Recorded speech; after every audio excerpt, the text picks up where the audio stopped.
Welcome, friends, to Between Two Sermons. John Amayo, Rob Catalani back here for another episode. I get to sit in John's seat today because John gave the sermon on Daniel chapter 6, Daniel in the Lion's Den. And you took a different take. Yeah. I mean, I shouldn't say a different take. Of course, you talked about the lions, but your opening line, which was compelling to me, which is, ladies and gentlemen, this story is really about God. Yeah. So say a little bit about that. How did you come to that conclusion as you were reading this chapter? Well, actually, it was something I've been reflecting on a little bit, was the idea that a lot of times we take these biblical stories that we're very familiar with and we try to insert ourselves into the story first. And it was our friend Tim Keller, I think, that I saw talking about how actually that's a dangerous principle to insert yourself into the story first. Make it about you. Right. Because ultimately these stories are about God. Right. That it's a revelation of God to us about his character. That's what the Bible is as an overarching narrative. Mm-hmm. So I think step number one is actually doing that when we approach the text, is saying, what does this tell me about who God is? And then working our way from there. Yeah. So I started with that principle, and then I discovered, oh my goodness, this is telling us so much about who God is that I just want to sit in that for a while. Maybe I'm asking you the same question a second time, but as I think about a pastor's kid, which I'm not, and you've heard this story before, maybe you even heard it as a child. So here you are at this season in your life preparing a sermon. What struck you other than that, if it's not just that, different about this as you stand up to preach the Daniel chapter 6? Well, I think these stories hit you in a fresh way every time you read them.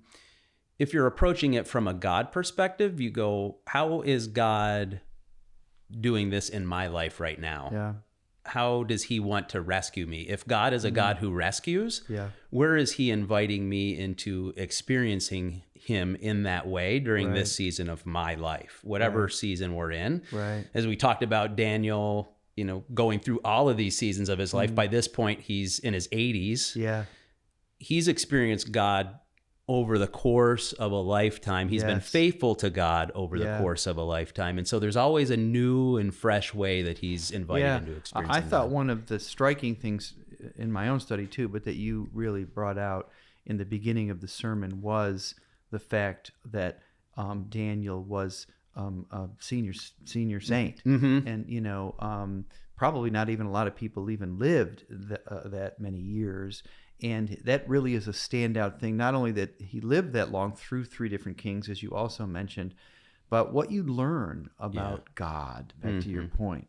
And it's not, these lessons aren't learned overnight. And you mentioned, I think it was your second point, that God keeps his promises. Yeah. And one of the images that I've thought of when I thought of Daniel chapter 6, and you did talk about it, was Daniel, after this, edict, this cooked up reason to, try to trap Daniel, he goes and does what he's done perhaps most days of his life, in these long 80 years, or whatever the number was, 60 years that he was actually in Babylon, not going to synagogue and temple, not doing things he did as a child or as a teen, but he opens his windows and he looks towards Jerusalem and is maybe he did this every day, reminding himself of, back to your original point, who God is and what God's promises are. What a great image, to think, in a sense, you and I don't live in Babylon, but we live in a broken, fallen world. And what is how do we find a way, right, to connect with God? Right. Doesn't have to be out the window of our house. It could be, but to connect with God such that we are reminding ourselves of the promises of God. Right. And that doesn't mean, God's going to always get me out of a jam here or there, but the larger promises that he loves me, that he has a purpose for my life. Yeah. Certainly you would think Daniel felt that, when he's sitting here at 80 years old, still alive, king number 3. Yeah, you'd think so. Over the course of his life, he's just seen God show up over and over and over again. And as you pointed out, the only thing they can, as these satraps are trying to figure out how do we pin something on him, the one thing that they can pin on him is the way that he worships. Yes. There must have been a consistency in his life, in a consistency in the way that he worshiped God, that people said, that's the one thing that we can pick out, because we can't find a fault in him in other things. It has to be this. So there's something convicting about that. Like if people were to look at our lives, would they actually say that about us? Does your life show a quality of life or behavior that demonstrates that I worship the God of heaven? Right. Yeah. Would they look at me and say, that guy trusts God? Now, I don't know whether I believe in the same God that he believes in, but there's something about his life that is surrendered to this God on a regular basis that is unique. And the other interesting thing about that is Daniel's, back to he was in his 80s. You know, it's a long game. It's the long view. You know, it's you know, I mean, I've been a Christian now for many years, so hopefully I'm doing okay. But there's been times in my life, you know, where you know, I could have thought of, you know, maybe this hasn't worked for me, or enough is enough, and I think there's a real quality. Jesus too, as you mentioned, Daniel, it points to Jesus. But a quality of his faithfulness, a quality of his faith to through a lot of disappointment, I would imagine. I mean, even the windows of Jerusalem. Again, there's so many things you could say. You mentioned it, whether it's, of course, thinking of the temple, of course, thinking of God, but probably was thinking of the place he grew up. You know what I mean? I don't think the older you get, the more you actually think about those things. And he, as far as we know, it's like Joseph in you know, the Promised Land. There's no reason for us to think Daniel ever spent another minute there, that he ever went back there. Right. And you know, it's a powerful image, but he stayed faithful. So another thing that you get at, which I think is so at the heart of the message, is this thing about fear. You know, that, you know, a God who keeps his promises, a God who rescues, as you mentioned, and even Darius, the king, mentions that in his final words. And say a little bit about how this chapter, relative to God, addresses is an opportunity for us to explore our fears and what God does for us there. Yeah. So I struggled with this one because it's, how do I phrase this, right? So in the passage, in the sermon, I think I used the term God shuts the mouths of lions. But really what I'm trying to get at here is that lions are symbolic of our deepest fears in many ways. And in my life, the seasons where God has met me most are the seasons where my fears have been uncovered. I've sensed a need for him in fresh ways that I hadn't felt a need for before. So even to get personal with it a little bit, I think one of the seasons that I really did some more intentional work with a counselor and work through, he kind of put up this diagram that talked about, you know, our actions and behaviors, about our fears are beneath it all, and kind of helped work through some fears with me. And one of the fears that I realized I had that I was living out in my life was this fear that I'm going to be alone. And that hit me. And once I acknowledged that fear in my life, I had to deal with that fear. And the way to deal with it was to accept that it actually was a fear. Right. It's good. Like I had to just accept it and sit in the fact that I'm actually afraid of that. And there was a power in acknowledging it and then bringing it to God and letting God meet me in that. And honestly, it's still a place where now that I know that is something that I've struggled with over time, I go back to it and I go, is that what I'm feeling right now? And if it is, that's an opportunity for me then to lean into God in a fresh way. So for me to really meet God, I need to face my fears Yeah. at the same time. Yeah, and it's interesting. I'm trying to think now in the story, help me remember. When Daniel finally goes in and prays, he already knows about the edict or whatever. He knows the edict. Yeah. So I thought of when you said for God to meet us in our fears, we need to acknowledge them. Yeah. It doesn't say in the text, but one would imagine. Mm-hmm. Okay. Now that Daniel knows this, Yeah. whether it's going to be on this exact moment of opening his windows or not, Right. I think he knows his life. The something is threatening that wasn't threatening before this edict, and it's threatening on the very point of what's central to his life. Yeah. So I can imagine maybe one of the things he was doing that day was acknowledging his fear before God, and that's such a powerful thing because. Even like in the fiery furnace and other examples in this book, and that's such a great one because those guys say even if God doesn't rescue us, there's that maturity. Daniel doesn't really know. Maybe at 84 he thinks this is it. This is my swan song, right? And God's not going to rescue me. Yeah, which is not from the lions, but He can still rescue him or meet him in his fear. Yeah. Which would be maybe as alive and well in that moment as it was, getting thrown into the lion's den because you don't know what's around the corner. So I think that's such a powerful point, and maybe in the message, God rescues us, but He doesn't necessarily rescue us from our circumstance. Sometimes He does, but deeper than our circumstance. To your point when you were talking about your counselor.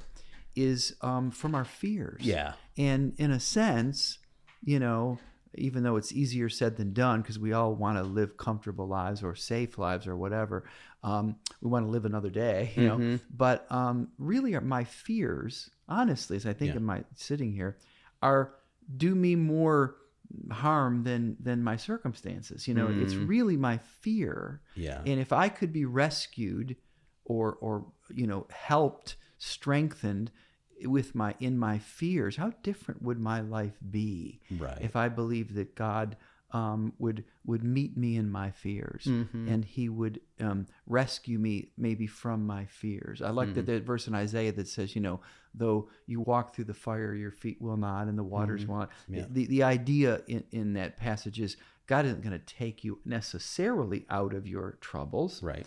But He's going to be with you, and that's really how you deal with your fear. Yeah, and I think that's one of the disservices that sometimes the Sunday school version of this story gets told, like, be like Daniel. Yeah.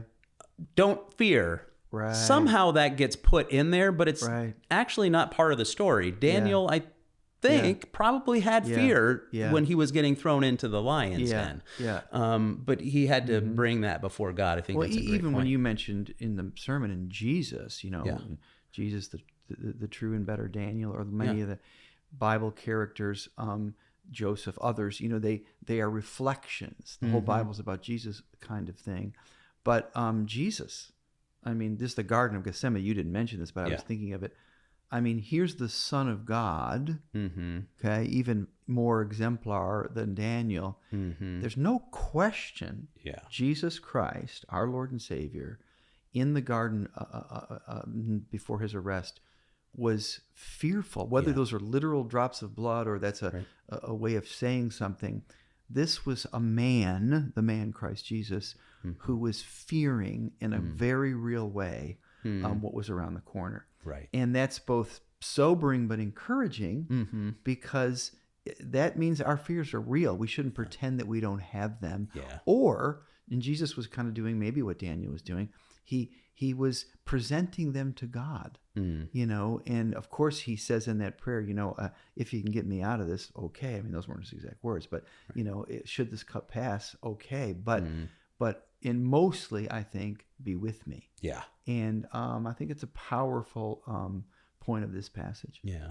Yeah. Thanks. I think so too. And, then that moves us into the, God moves in the heart of kings as well. And I think that's an important thing for us to acknowledge now too in our society because we get in these isolated echo chambers where we think this person God could not possibly move Yeah. in their heart, Yeah. or this person, God could not move in their heart. Yeah. You know, certain people in our church would be fans of the person in the governor's mansion, Right. but not fans of the person in the White House. Right, right, You vice flip, versa, whatever. you Yeah, flip yeah. that the opposite way, Right. and sometimes you think, well, God will never work in Right. this person, whoever That's that right. person is. Right. The fact is, God Yeah. can do what He wants to do, Yeah. and Yeah. that's what Darius's final words kind of tell us. Yeah, in no, this I think passage. that's a great point, and even I don't know what's the term, kind of a phrase that goes beyond the passage. God works in the heart of kings. Kings being people maybe we would automatically think who are prideful, who don't need God, Right. or in the case literally of the ones in this book, they all seem to have that profile at one point or another. But it's a great point that God does work in the hardest of cases and never count anybody out, and God works in the hearts of these kings. And even though Belshazzar didn't end so well, God worked in his life, and He certainly does in these two kings as well. And maybe it's another thing we can take away from this is not only addressing our own fears, but where have we lost faith of where God could be working in the heart of people in our lives, even I don't know, people we don't like or people that have power over us. Yep. And recognize that God can do that too. And Daniel's another great, many admirable things about him, but that he seems to have a healthy respect and I don't know desire to see these people, even people like Nebuchadnezzar, Belshazzar, Darius, respect his God, meet his God. He seems to be that. Yeah. And that's an admirable quality. Yeah, this humility that he has about him Yeah. is something to be admired. Yeah. He's not seeking to be the star of the show Yeah. in any of these Yeah. circumstances. Yeah. There's a humility about him That's right. that I think we're drawn to as Yes, well. absolutely. In that way, he represents Jesus as well, I think, Yeah. in this passage. Yes. It is fascinating to look at Daniel's life in the context of the life of Jesus. Yes. And him pointing to Yeah. Jesus. Yeah. It is a beautiful story for Yeah. us to embrace. Absolutely. And look at that way. So. Well, and one of the questions maybe we can think about as we end our time as our small groups or individuals, as you think about the God who rescues. Yeah. One is maybe, is there a place you need rescuing today? And we sometimes we immediately think of, I'm on a boat going down or something. But I think we're thinking more substantively or deeper in your inner life, or in your life. Where is there a place where you need God to intervene, to show up?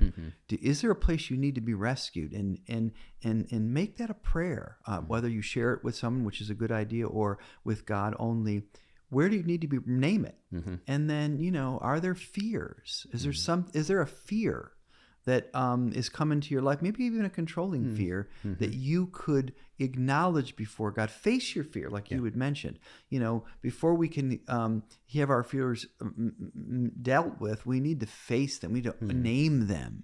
Sometimes we don't do that, and I think that's a great thing to talk about, even with your small group, but to face yourself as we think about this amazing passage, Daniel 6, Daniel in the lion's den, but that really is focused on God, the God who rescues. So friends, enjoy this conversation, and we will see you next week on Between Two Sermons.